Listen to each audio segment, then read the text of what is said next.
Another really challenging part of being a personal trainer, coach, body worker is that a lot of my work is built around listening to other people. Whether they're explaining the problem, when I move my shoulder it hurts like this, or they're explaining an abstract problem, which is, when I'm at home and I'm cooking, I grab this oil because it's in the cupboard, because that's the oil that we buy because we go to this store. I say that's abstract because in the physical location, they're right in front of me. I don't see their kitchen. I don't see the oil. When they tell me about this person who buys the oil because they're at that store, I don't know that person. I don't know their buying habits. I don't know why they're purchasing that oil over another one. So there's a lot about that description that is outside of my physical experience with that individual. So I ask them, why are you buying that oil? Why are you using it? Oh, actually, my roommate or my spouse or my friend or someone bought it for me or this and that. When I started to listen to them, I started to recognize, wait a second, they're using something called representational systems. So they're describing this oil and they go, I just grab the oil and I squeeze it into the pan. Okay, that's kinesthetic, that's body. Do you look at the label before you squeeze it in? No, it's what's available. All right, well, when you see the label, are you looking at it? No, just grab whatever oil that's in there. You listen to that, it's very kinesthetic. So that person specifically, I would have them write down kinesthetic on inside of their phone to buy a very specific type of oil.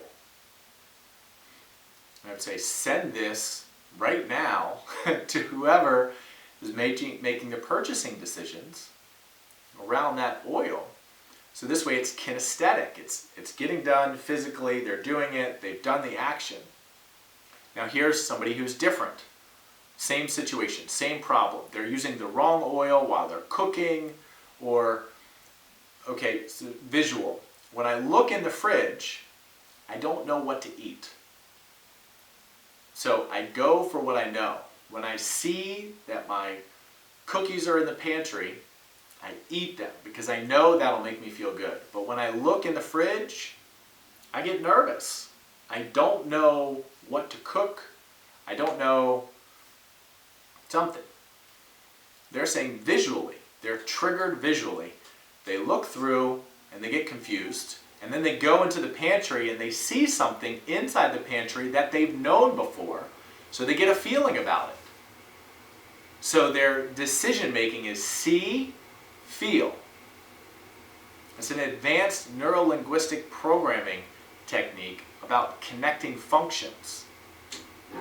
So this person, in order to help them, what I would suggest is that they look at a list of snacks that they can eat during that time of day so they can see it. Maybe they have a list of 3 or 5 snacks. They look through the 3 or 5 until they get a gut feeling about what snack they want to have. Because they need to see it and then get a gut feeling about it. It would be wrong. I would break the connection with this person. We would not have as smooth of a rapport with each other if I told them instead, you just need to stop eating that snack out of the pantry. You need to have more discipline. You just need to make a better decision. See how I'm using words? Like, what does it mean to make a better decision? What is their decision-making process? It gives no personalization to how that person makes a decision, because I am not appreciating their decision-making model, because I don't know about representational systems. Visual, auditory, kinesthetic. Another person, same problem. Snacking. So I ask them, how do you know it's time to get a snack? So, I don't know, my stomach gets a little hungry. So okay, your stomach gets a little hungry, doesn't mean you have to go eat. Then what happens? minutes. And they say my stomach gets a little hungry, and then I look at the clock, and I say, wait a second, I do eat a snack now between 2 and 5. I always eat a snack. So then they go and they get a snack. All right. So the next time that you get the grumble in the tummy, you need a snack, you can look and see what time it is, and then before you eat, I want you to drink 12 ounces of water, and then set a timer and wait 30 minutes. You see, what I'm doing is I'm taking 2 of the steps they already do. I feel it in my stomach, and then I look at my watch, and then I give them that next baby step that interrupts the pattern from before. Because before, they would go foraging for food, which is very primal. Oh, I have to go find it. I'm searching through my fridge. I'm searching through my pantry. Now, I give them clear direction. Here's what you go do. I need you to go find your favorite cup. I need you to fill that special snack cup up, because that's the only cup you use between 2 and 5. Fill it up with 12 ounces, drink it, set your timer, because then you're anchoring the process. The reference is around the timer, because that's what they told you they used to validate the feeling they have in their stomach. And now what you're doing is you're listening to their story, and you're imagining what it would be like if they were in that experience. And you look for solutions that would make the behavior change simple. And that's what I do using representational systems, a concept from neuro-linguistic programming, as a personal trainer. And it has eased the fog of working with people one-to-one, because my business is built on listening. So it's easier for me to be a better listener when I start to listen for these predicates, these representational systems. And it might be from an exercise.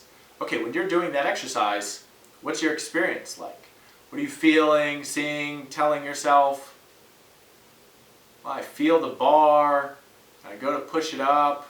Okay, what are you looking at? Oh, I'm looking up. Okay, well, you need to look more this way, and you need to feel your back pushing into the ground. So you can use these representational systems and these predicates to help teach people body position, but they can also be categories of abstraction when they're telling you a story in order to help them create the behavior change they state that they want, because you're listening to the representational systems and the predicates that they use, the visual, auditory, and kinesthetic. If you do this, you listen to the predicates, you use this same predicates back. They come in and say, it's good to see you. You could say, I'm glad you showed up. They come in and said, I'm here to hear you yell at me. Sounds fun. Kinesthetic. Kick my ass today. No problem. I'll hold back no punches. It just engages in a playfulness around dialogue, but it creates a presence of mind in you as the trainer. And the presence is what they're paying for. And it is, if you ask yourself, what you really want to give. Because it's about you, but it's also about being something bigger. It's about something greater. It's about making a difference in the lives of the people, not getting burned out or bored. And this will allow you to do that. This concept from neuro-linguistic programming will help you attune your listening. So if you like this, tune in to my website, DominicSessa.com, my YouTube, my Instagram, and stay tuned. Check out more of my videos.